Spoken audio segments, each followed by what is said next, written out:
तो घर में उतने ही ठाकुर जी रखे जितनी सेवा बन जाए। कार्ड में ये भगवान की जो छवियां छपती हैं, जो नाम छपते हैं, ये नहीं छपने चाहिए। आप समय सारणी दे दीजिए ब्याह की।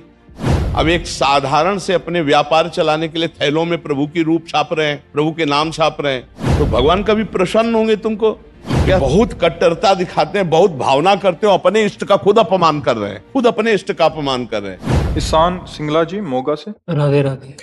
राधे राधे गुरुदेव। गुरुदेव आपके चरणों में कोटि कोटि प्रणाम। महाराज इनका प्रश्न है कि बहुत सारे लोग क्या होता है कि तोहफे आदि में प्रभु की मूर्तियां आदि दे देते हैं। क्या चीज?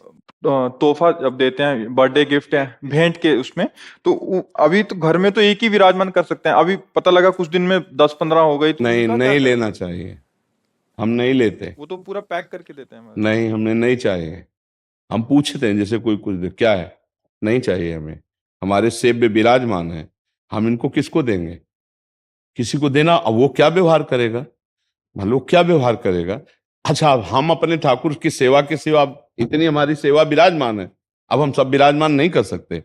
अलग अलग भाव से अलग अलग तो हम दर्शन कर लेते हैं, प्रणाम कर लेते हैं, उन्हीं को वापस कर देते हैं कि भाई ठाकुर विराजमान का मतलब सेवा होनी चाहिए। अलमारी में थोड़ी ऐसे कि धूल पड़ रही है ऐसे नहीं विराज। मान लो कोई आपको भेंट दे रहा है तो प्रणाम है, भेंट को गले लगाया, वापस दे दिया।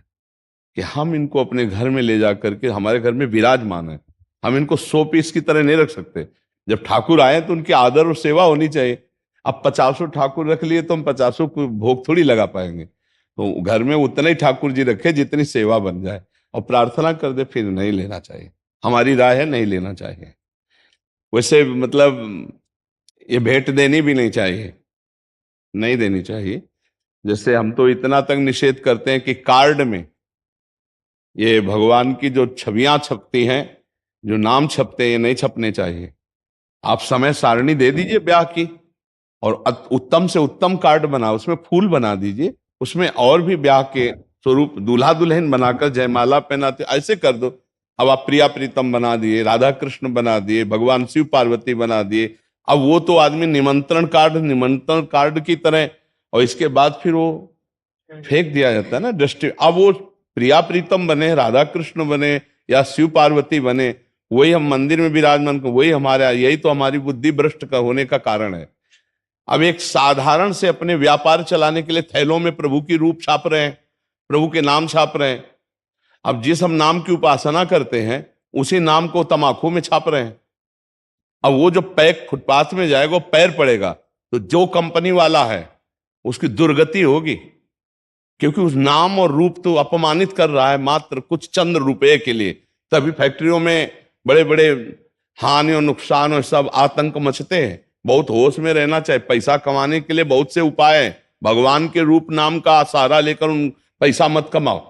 पैसा कमाने के लिए आपके लिए बहुत से सामग्री है भाई, अच्छी से अच्छी वस्तु भी चाहिए। आप उसमें भगवान नाम क्यों लिख देते हैं, भगवान का रूप क्यों छाप देते हैं? अब बंसी धारण किए हुए प्रभु, एक थैला है, अब थैले को तो थैले की जगह में रखेगा ना। अब मान लो ऐसे थैला रखा, वहीं आप जूता पहने खड़े, तो अपराध नहीं लगेगा? आप कितना सम्मान करते हैं अपने प्रभु की छवियों का। इसीलिए तो हम सबकी बुद्धि भ्रष्ट हो जाती है।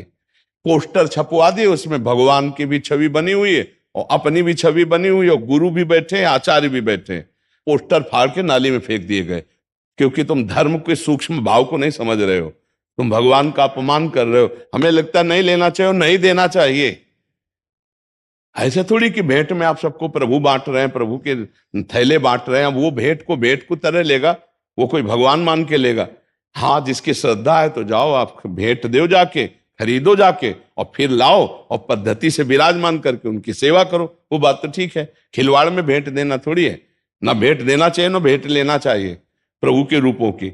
हाँ, अगर सेवा भावना तो फिर जरूर ले लेनी चाहिए। लेकिन घर में सबके ठाकुर विराजमान है, और वो कहाँ 50 जगह विराजमान करके भोग लगाएगा? तो अनादर ही तो होगा। अपने यहां देखो कितने स्वार्थी हैं। पूजा का समय आया तो गणेश लक्ष्मी जी खरीद लाए, पूजा की उनकी, इसके बाद कहां रहते हैं जानते हो? दरवाजे के किसी कोने में ऐसे, और फिर जाके किसी पीपल वृक्ष के नीचे ऐसे बैठे दिखाई देते हैं। हम कह रहे हैं कि अगर आपको तो ऐसी जगह सम्मान पूर्वक उनको पधराओ या उनको समाधिस्थ कर दो जहां उनका अपमान ना हो। वही धूल पड़ रही, वही तुम्हें शर्म नहीं आती कि वही भगवान है तुम्हारे जिनकी तुमने सिंहासन में बैठकर पूजा की थी, उन्हीं को उठा के तुम ऐसे नहीं।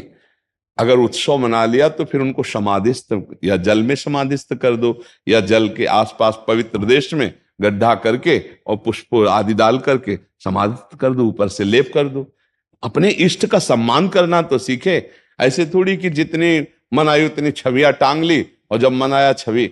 एक हम जा रहे थे तो एक जगह मार्ग में इतने सुंदर प्रभु की छवि पड़ी थी, शीशा टूटा हुआ ऐसे, उठाया छाती से लगाया, फिर जाकर के उनको, तो अब ये भाव तो कैसे, अब उन तो नई छवि विराजमान कर ली, पुराने फेंक दिए, तो भगवान कभी प्रसन्न होंगे तुमको?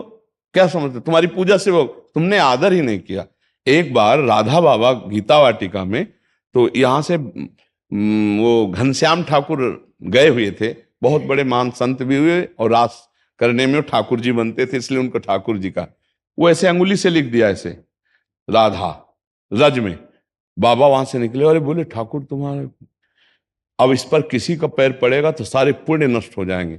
बाबा बैठ के पूरी रज झाड़ झाड़ के ऐसे कर, और फिर तुलसी के घेरा में डाला, जहां बोले भूल कर भी जमीन में न रखना। देखो संत जन कितनी महिमा जानते हैं नाम की। अब वही नाम छपे हुए हैं, कितने ऐसे थैले, कितने ऐसी सामग्रियां जिनमें भगवान नाम छपे हुए हैं, अब वो सब ऐसे कैसे? यही हम देखते हैं, फाड़ करके नालियों में फेंक दिए जाते हैं भगवान के नाम, भगवान के रूप। ये सब अपराध है, ऐसा नहीं करना चाहिए, क्योंकि ऐसे करने से बुद्धि भ्रष्ट हो जाती है, सुंदर भक्ति नहीं आती। भक्ति के लिए उचित है कि जो हम विराजमान करें उनकी आराधना करें। और जब कभी ऐसा हो जाए कि हम दूसरे रूप में लेना चाहते हैं उनको, तो किसी पावन नदी, पावन सरोवर के तट पर जाकर रज खोदो और उनको समाधिस्थ कर दो, ऊपर से रज डाल दो। ऐसे ऐसे खुला अपमान के लिए चौराहे पे मत रखो, किसी वृक्ष के नीचे मत रखो, ऐसा करना चाहिए। उनकी मानसिकता भी हम बता देते हैं, हमारे जी हमारे पास आते रहते हैं। उनकी मानसिकता रहती है कि अगर किसी पेपर पे हमने लिख दिया राधा, तो अभी सारा काम मंगल में होगा। अगर किसी कार्ड में छाप दिया राधा कृष्ण की छवि, तो अभी सारा मंगल मंगल, हाँ, सारा अच्छा अच्छा तो मंगल किसे कहते जानते हो? जो वो नाम किसी के पैरों के नीचे पड़ेगा, उसका अपमान होगा, तो तुम्हारा मंगल नष्ट हो जाएगा। जबान पे लिखो नाम राधा, हृदय पे ध्यान करो राधा, दिमाग में रखो राधा।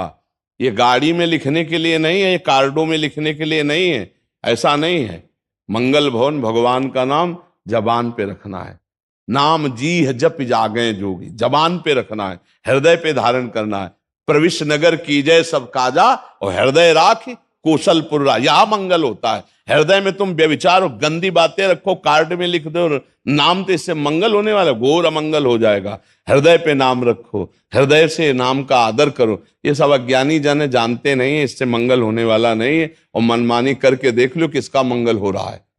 मनमानी करके देखो, जो गुरुमुख है, जो संत आज्ञा पे, उसी का मंगल है। जो मनमानी आचरण करेगा कभी मंगल नहीं हो सकता। जिस नाम को हम सिंहासन में विराजमान करके भोग लगाते हैं, आरती करते, चरणामृत पीते, वही नाम अगर गाड़ी में लिख दिया, वही नाम आपने कार्डों में लिख दिया, क्या दशा होती है? आप विचार करके देखो। तो ये सब अज्ञानी जन है, मनमानी आचरण। हमारे धर्म में यही बड़ी बात है कि बहुत कट्टरता दिखाते हैं, बहुत भावना करते हो, अपने इष्ट का खुद अपमान कर रहे हैं, खुद अपने इष्ट का अपमान कर रहे हैं।